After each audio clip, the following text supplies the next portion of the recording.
Hello, ako si Sir Jason. Ako isang ALS teacher. Since 2012, ALS teacher na ako. And syempre, ALS teacher ako at ang mga tinuturuan ko yung mga ALS learners, yung mga OSYs natin dyan na gusto magbalik ng pag-aaral, yun. Yung mga adult learners natin dyan, may mga pamilya na, yan, na gusto pa rin mag-aral, pero nahihiya silang pumasok sa formal school. So, sa ALS sila pumupunta. So, kung bago ka sa channel ko, welcome. Ako ay maraming mga content tungkol sa alternative learning system at yung iba pang mga bagay.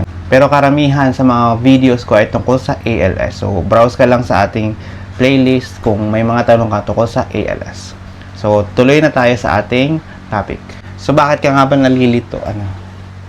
Bakit nga ba nalilito ang isang tao sa pagsasagot ng module? Hindi kasi nila ginagawa ito. Una, basahin mo munang maigi yung module. Huwag kang nakakita ka lang ng number 1, sasagot ka kaagad. May instruction yun, basahin mo muna kung anong instruction, saka ka magsagot. Madalas kasi doon sa mga instruction na andun na yung clue kung ano may mga dapat mong gawin o kung ano man yung tamang sagot. Tulad halimbawa sa English module, may nakalagay doon, choose the letter of the correct answer. So, mamimili ka lang naman ng letter. Bakit yung iba nakakita lang ng space na gano'n mag-i-explain pa? Sayang ng oras. So, pag nakita mo choose the letter lang, o piliin mo lang yung letter ng tamang sagot. Pag may nakakita kang space na gano'n, hayaan mo na yun kasi wala naman sa instruction na sagutan o maliban na lang na explain why o mga gano'n, ha? So, una, basahin mo yung instruction.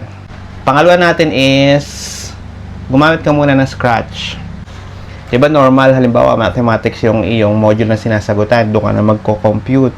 Gumamit ka ng scratch paper para pipiliin mo na lang yung tamang sagot o yung nakuha mong sagot doon sa module mo. Para malinis tingnan. And then halimbawa, kung pinapagawa kayo ng reflection, syempre lagi may reflection ng LAS natin. Susulat ka muna sa scratch ng iyong reflection, tapos i-transfer mo na lang pagka malinis na. Diba kasi pag nagsusulat tayo ng reflection, ay pabago-bago yung isip natin na ay dapat dagdagan ko ng ganito, dapat. So scratch mo muna yon para mas maayos tingnan sa iyong module, sa iyong answer sheet. Pangatlo natin is lahat ng modules na binibigay sa iyo, yung booklet, yung book na module, may answer key yon sa likod. So wag mo lang kopyahin doon yung sagot kasi ang module ay ginawa para maunawaan mo yung lesson. Hindi naman natin bibilangan kung tama o mali. Kasi, di ba, ang learning, hindi yan nakikita sa kung ilan ang tama mo. Nakikita yan kung paano mo naunawaan yung lesson. Siyempre, magkakaroon ulit ng reflection yan. Di ba? Lagi namang may reflection. Ano ang natutunan mo sa aralin natin ngayon?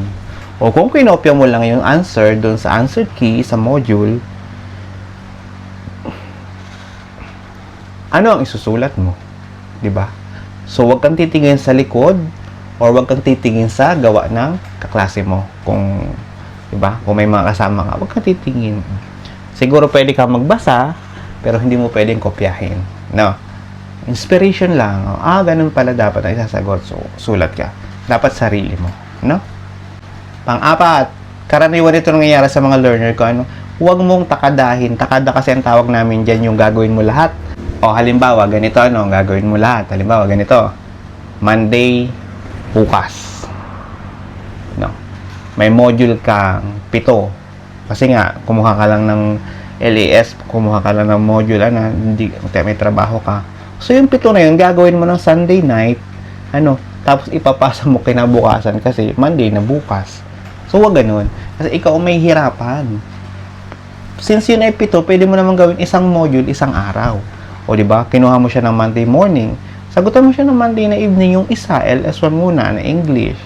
Tapos kinabukasan sa Martes yung LS1 na Filipino. Ganun. Araw-araw, isa-isa. Huwag mong lalahatin all night. Kasi mahihirapan ka eh. Tapos pag nahirapan ka, ay titigil na ako. Ang dami naman palang ginagawa. O wag ganun. So, ayan. Ganun na gagawin natin na utay-utayin mo kasi mahaba naman yung isang linggo. So, yun. So, ayun na yung 4 na tips ko para masagutan mo na maayos ang iyong mga modules, ang iyong mga activity sheets. Sana'y nakatulong sa iyo, nakapagbigay liwanag. Hindi ko naman sinasabing standard yun, pero ulitin nga natin, ang una natin is basahin mabuti ang instruction, gumamit ng scratch paper, intindihin yung gawa, huwag kopyahin lang, at sagutin ng paunti-unti. So, simple lang yung mga tips ko, pero malaking tulong yan sa'yo habang nagsasagot ka ng module mo. Tandaan mo lang siya at panigurado. O, applicable to kasi hindi ka ALS learner. Kahit ikaw ay regular student o kung ano man ang gawa mo sa buhay, pwede mo siyang gawin ng utay-utay, ng unti-unti. So, kung halimbawa may project kayo sa school, ang submission nito ay sa December, pero sinabi na ngayon. Dapat may idea ka na kung anong gagawin. Hindi yung November katapusan, saka ka mag-iisip na ano na gagawin. Ganon. Mag-utay-utay ka na. Para pagdating ng December, maipasa mo ng maayos ang iyong gawa. O mga ganon lang yun. Ganon kasimpleng tip. So, sana'y nakatulong sa iyo ang video nito. At kung nakatulong sa iyo ang video nito, paki-like ka. At saka mag-comment ka rin kung may gusto ka pang linawin. O kaya may mga katanungan ka pa tungkol sa ALS na hindi natin natalakay dun sa ibang mga videos. Pero kung may mga tanong ka, hanapin mo, kakaunti pa lang naman yung videos ko sa ALS na playlist. Naandun naman lahat yan. So, maraming salamat sa panonood at see you sa next video.